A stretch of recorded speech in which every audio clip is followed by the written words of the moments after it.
Good morning student, कैसे हैं आप सब लोग। आज हम क्लास 8 के लिए सेकंड वीडियो शेयर कर रहे हैं बच्चों। ठीक है, क्लास 8 में जो चैप्टर नंबर 8 है बेटा, वो अपना कंपेयरिंग क्वांटिटीज है, उसके रिगार्डिंग जो फर्स्ट जो वीडियो था वो मैंने प्रीवियस लेक्चर में शेयर किया था।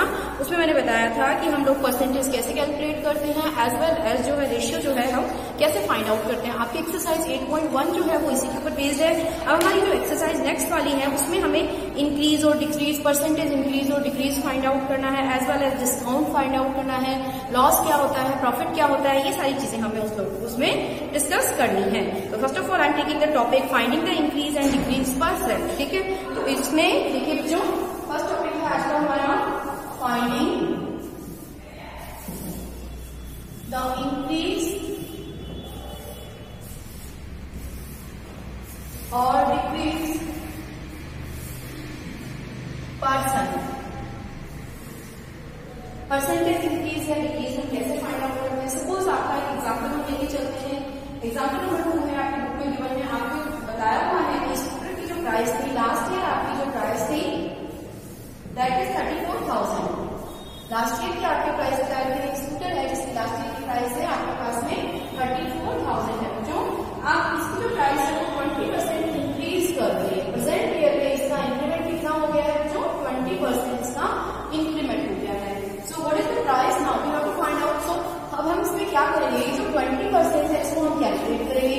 So परसेंटेज इंक्रीज आपका कितना हो गया है स्टूडेंट, कितना है 20%, और कितने में से जो 100 में से है, और लास्ट ईयर की प्राइस क्या थी 34,000, तो उसके ऊपर हम जो है 24% जो है 20% वैल्यू हम कैलकुलेट करेंगे। So ये हो गया है 0 से 0 काट दीजिए बच्चों, ठीक है, या फिर 20 की टेबल से काट दीजिए, 20 × 20, 25 100। अब इसको वापस से सॉल्व आउट कर लेंगे स्टूडेंट, और जब हम इसको कैंसिल आउट करेंगे तो हमारे पास जो वैल्यू आएगी 6,800 रुपीज। अब ये जो प्राइस है डिस्काउंट वाली, जो आपकी इंक्रीज वाली जो प्राइस है, उसको हम क्या करेंगे, प्लस करेंगे। इफ अगर आपकी रेट इंक्रीज होती है बच्चों, तो जो प्रेजेंट जो लास्ट ईयर की या फिर जो प्रेजेंट और आपको जो रेट गिवन होती है उससे हम क्या करते हैं, इंक्रीज को ऐड करते हैं। और अगर आपकी रेट डिक्रीज होती है तो जो भी आपका कॉस्ट होता है, रेट या फिर कॉस्ट जो होगी, उसमें से हम क्या करेंगे, परसेंटेज डिक्रीज की जो वैल्यू आएगी वो हम उसमें से माइनस करेंगे। परसेंटेज डिक्रीज की जो वैल्यू है वो हम उसमें से माइनस कर देंगे।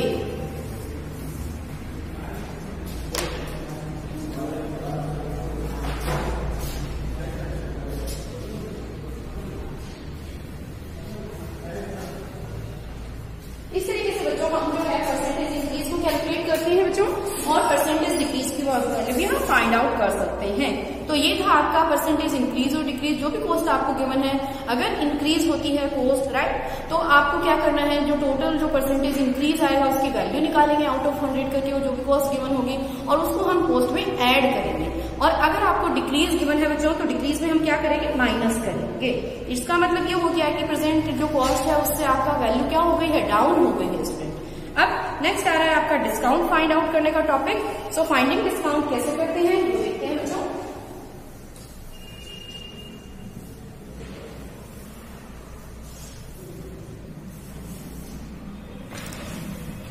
अब डिस्काउंट के लिए स्टूडेंट आपको फॉर्मूला गिवन है, discount is equal to market price minus sale price. Suppose आप एक बुक स्टोर पे जाते हैं, उस बुक स्टोर पे आपको कोई बुक जो है वो परचेज करनी है, मैथ्स की बुक आपको परचेज करनी है, राइट, ठीक है। तो मैथ्स की बुक की जो मार्केट प्राइस है वो है बच्चों की 100 रुपीज। लेट्स अज्यूम दैट कि हम लोगों को गिवन है कि हम लोग मान के चल रहे हैं कि जो मैथ्स की बुक की जो मार्केट प्राइस है वो मेरी 100 रुपीज है। अब जो मार्केट के अंदर जो आपका सेल्समैन या फिर जो भी शॉपकीपर है वो आपको कह रहा है कि हमारी जो इसकी बुक की जो सेल प्राइस है वो आपकी जो है 80 रुपीज है। मार्केट में जो कॉस्ट है उस बुक की एक्चुअल कॉस्ट है मेरी 100 रुपीज, और आपका जो सेल प्राइस है वो उसने कितना रखा है, 80 रुपीज का रखा है। इट मीन्स वो डिस्काउंट कितना दे रहा है, 100 माइनस 80, कितना डिस्काउंट हो गया, 20 रुपीज का डिस्काउंट हो गया इसमें। तो इस तरीके से आप जो है डिस्काउंट कैलकुलेट कर सकते हैं। जैसे आपका एग्जाम्पल नंबर 3 आपको गिवन है, an item marked at ₹840 is sold for 740 rupees. Discount and percentage discount. अब डिस्काउंट निकालना है स्टूडेंट, तो हम क्या करेंगे, जो भी मार्केट प्राइस की कॉस्ट है उसमें से डिस्काउंट को माइनस कर देंगे। जस्ट लाइक आपका एग्जांपल नंबर 3 में गया हुआ है 840 है, 840 में से हम 740 जो है लेस करेंगे, तो आपका डिस्काउंट आ जाएगा।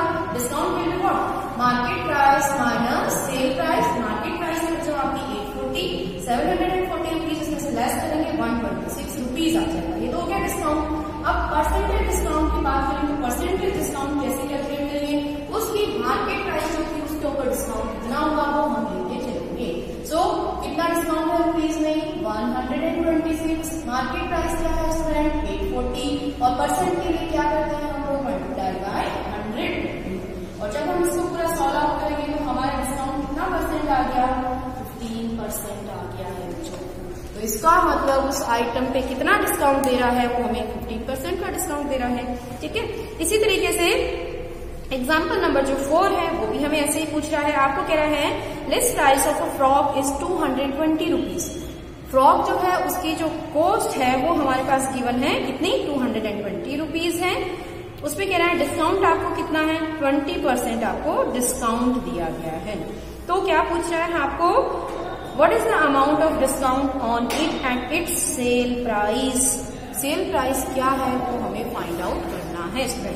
तो इसने अज्यूम करके ले लिया है कि 20% डिस्काउंट जो है, इसका मतलब मार्केट प्राइस हम क्या लेके चल रहे हैं बच्चों, 100 रुपए लेके चल रहे हैं। तो अगर हमने मार्केट प्राइस 100 रुपए ले लिए, डिस्काउंट 20% का है, तो इट मीन्स हमें कितने रुपीज की डिबेट मिल जाएगी, 20 रुपीज का डिबेट मिलेगा बच्चों। उसके बाद में हम क्या करेंगे, 20 रुपीज और आपका जो हम कॉस्ट है वो हमें लिस्ट प्राइस कितनी गिवन है, 220 गिवन है। तो उसके अकॉर्डिंग उसका 20% जो है उसमें हम परसेंटेज निकाल लेंगे कि वैल्यू कितनी आएगी। और कैसे करेंगे इसको, देखो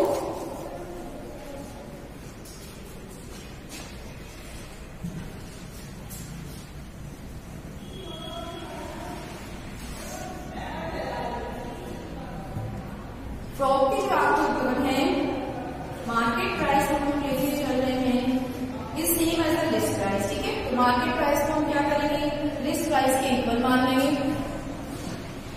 और 20% जो है डिस्काउंट है। तो इसका मतलब मार्केट प्राइस कितनी हो गई है, 100 रुपीज ले लें, और डिस्काउंट आपका कितना आ गया स्टूडेंट, 20 रुपीज आ जाएगा। उसके बाद में हम क्या करेंगे, और अगर आपकी 220 रुपीज उसकी कॉस्ट है तो डिस्काउंट कितना हो गया है,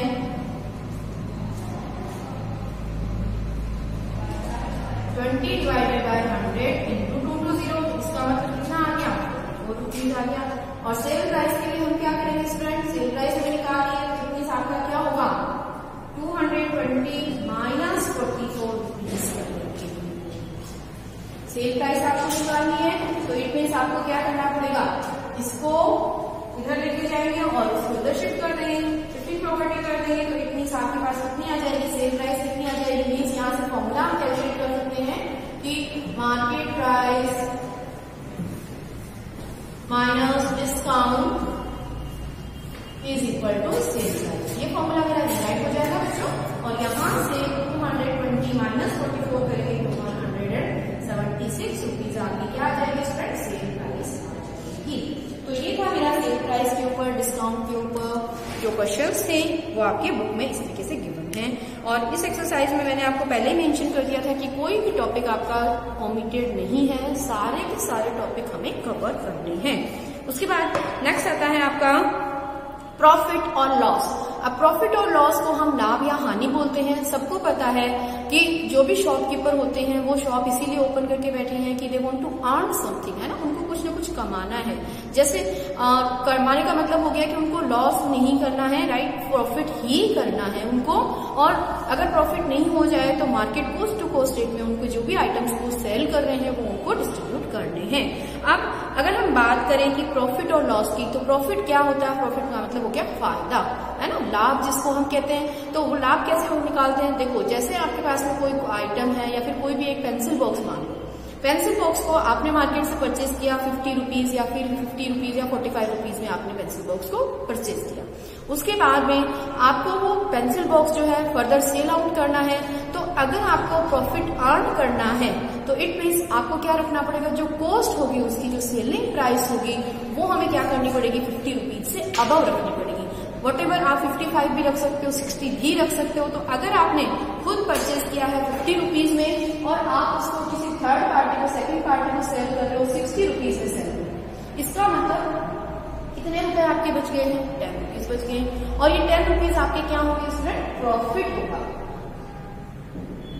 है ना। तो प्रॉफिट मतलब अगर आपने क्या किया कि 50 रुपीज में खरीदा और 50 रुपीज में सेल कर दिया तो आपको प्रॉफिट, कुछ भी प्रॉफिट नहीं होगा, नो प्रॉफिट नो लॉस हुआ, है ना। आपको जो भी कॉस्ट थी उसके अकॉर्डिंग आपने क्या कर दिया? उसको वापस से रीसेल कर दिया है। और अगर लॉस, ये तो हो गया प्रॉफिट का केस। अब लॉस के केस में क्या होगा? सपोज आपने पेंसिल बॉक्स परचेज किया 50 रुपीज में और आपने उसको सेल किया है अगेन जो है 40 रुपीज में उसको सेल किया है, 40 रुपीज में सेल किया। तो अब डिफरेंस कितना आ गया मेरा? 10 रुपीज का आ गया। और 10 रुपीज क्या आ गया? मेरा लॉस आ गया है। और वो लॉस मैंने कैसे कैलकुलेट किया? ये जो प्राइस थी इसमें से एक होता है मेरा सेलिंग प्राइस और दूसरा होता है मेरे पास में कॉस्ट प्राइस। दो मेरी टर्म होती है, सेलिंग प्राइस और कॉस्ट प्राइस, है ना। कॉस्ट प्राइस और सेलिंग प्राइस से क्या मतलब है वो देखते हैं, है ना। तो ये जो है ये तो मेरी हो गई कॉस्ट प्राइस और ये क्या हो गया बच्चों? Selling price. तो सेलिंग प्राइस और कॉस्ट प्राइस, तो अगर आपके पास में आपको प्रॉफिट निकालना है, एक तो हम नॉर्मल प्रॉफिट निकाल के चले, एक परसेंटेज निकाल के चले, तो दोनों के फॉर्मूले हमारे पास अलग अलग होंगे। सो अगर आपको प्रॉफिट करना है तो इट मीन्स आपको क्या करना है? जो सेलिंग प्राइस है वो कॉस्ट प्राइस से क्या रखनी पड़ेगी? ज्यादा रखनी पड़ेगी। इसका मतलब क्या हुआ? जैसे ये मेरा एग्जाम्पल था, इस एग्जाम्पल में देखो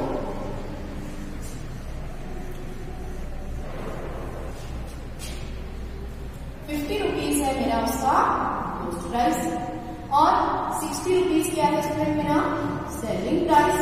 इसका मतलब क्या होगा? SP is greater than CP. Condition क्या होगी student? SP is greater than CP. और SP, if SP is greater than CP then आपका कौन सा केस होगा? प्रॉफिट का केस होगा स्टूडेंट। क्लियर? नेक्स्ट आपका आ रहा है if condition reverse, then SP is less than CP. Selling price अगर आपकी कम है तो इट मीन्स आपको क्या होगा स्टूडेंट?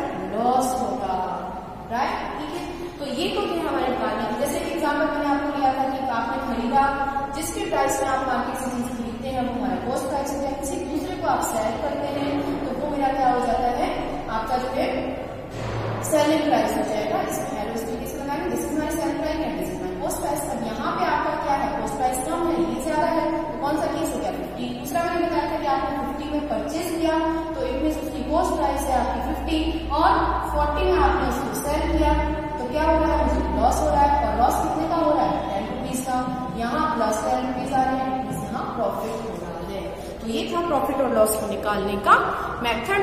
अब हमारे पास परसेंटेज लॉस एंड प्रॉफिट भी निकालना है। तो परसेंटेज लॉस एंड प्रॉफिट के लिए क्या करेंगे बच्चों? हम फॉर्मूला है इसका, डायरेक्टली फॉर्मूला लगा देंगे।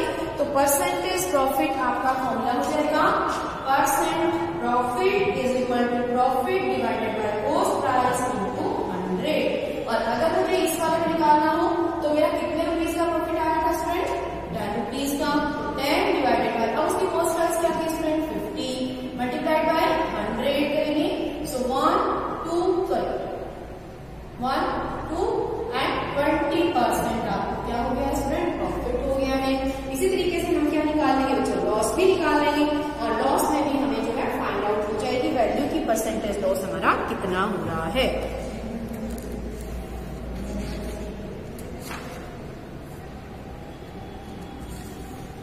अब लॉस के लिए हम वैल्यू कैलकुलेट करें तो लॉस के लिए हमारा कितना हो गया? 20% हमारा लॉस हो गया। देन आपके पास में अगर हम लॉस फाइंड आउट करना चाह रहे हैं तो लॉस भी हमारा क्या होगा? उसके लिए भी मेरा फॉर्मूला हो जाएगा स्टूडेंट। एंड वो फॉर्मूला क्या है वो देख लेते हैं।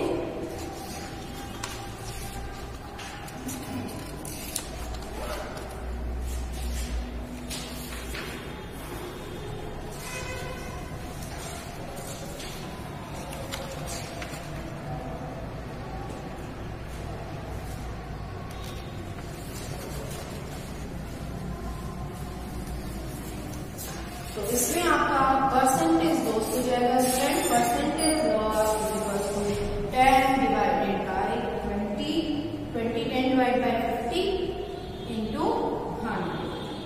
ओके, तो इस तरीके से हम क्या करेंगे बच्चों? इसमें हम लॉस भी कैलकुलेट कर लेंगे। So percentage loss and percentage जो आपका प्रॉफिट है वो हमें इस चैप्टर में कैलकुलेट करना है और उसी के जो फॉर्मूले हैं वो हमें सब कैलकुलेट करने हैं। और एक्सरसाइज जो 8.2 है स्टूडेंट वो आपकी सब इसी के ऊपर बेस्ड है कि वैट क्या होता है, वैल्यू एडेड टैक्स होता है जो आपका एडिशनल क्या हो जाता है, हर एक उसके अंदर ऐड हो जाता है। तो अब देखो बेटा इसके अंदर अगर हमें बात करें कि आपका जो है वैल्यू एडेड टैक्स आपका क्या होता है, सेल्स टैक्स जो होता है वो गवर्नमेंट हर एक के ऊपर सेल्स के ऊपर आइटम जो भी आइटम आप सेल करते हैं उसके ऊपर लगाती है and it is collected by the shopkeeper from the customer and given to the government. ठीक है, तो जो गवर्नमेंट होगा बच्चों उसको हमें क्या करना पड़ता है, वैट जो है वो आपका सेल्स टैक्स जो है वो पे करना होता है। So always on the selling price of an item he added the value of the bill.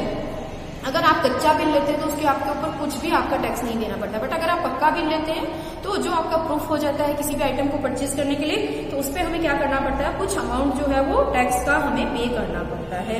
And there is another type of tax which is included in the price known as the value added tax. VAT जो VAT है वो आपका 1 जुलाई 2017 से government ने India के अंदर जो है जीएसटी जो है राइट, ठीक है, विच stand for goods and services tax which is levied on the supply of goods and services, और बोथ दोनों के ऊपर हमारा लग गया था वैट एडिशनल। तो अब देखिए जो आपका एग्जाम्पल नंबर 8 है उसमें कह रहा है the cost of pair of the roller skates at the shop is 450 rupees, the sales charges was 5%, find the bill amount. तो 5% 450 का हम निकाल लेंगे स्टूडेंट, और सपोज आपका जो है रुपीज जो है 100 रुपीज के ऊपर टैक्स कितना पेज हो रहा है, 5 रुपीज का पे हो रहा है राइट, ठीक है, परसेंट है तो 5/100 मल्टीप्लाई बाई 450 लेंगे और उसके बाद जो वैल्यू आएगी उसको हम क्या करेंगे, बिल अमाउंट के अंदर ऐड कर देंगे बच्चों। तो इस तरीके से आपको जो है एक्सरसाइज 8.2 जो है उसके सॉल्यूशंस करने हैं। इसके कुछ क्वेश्चन जो है वो हम नेक्स्ट वीडियो में डिस्कस करेंगे। Thank you very much student.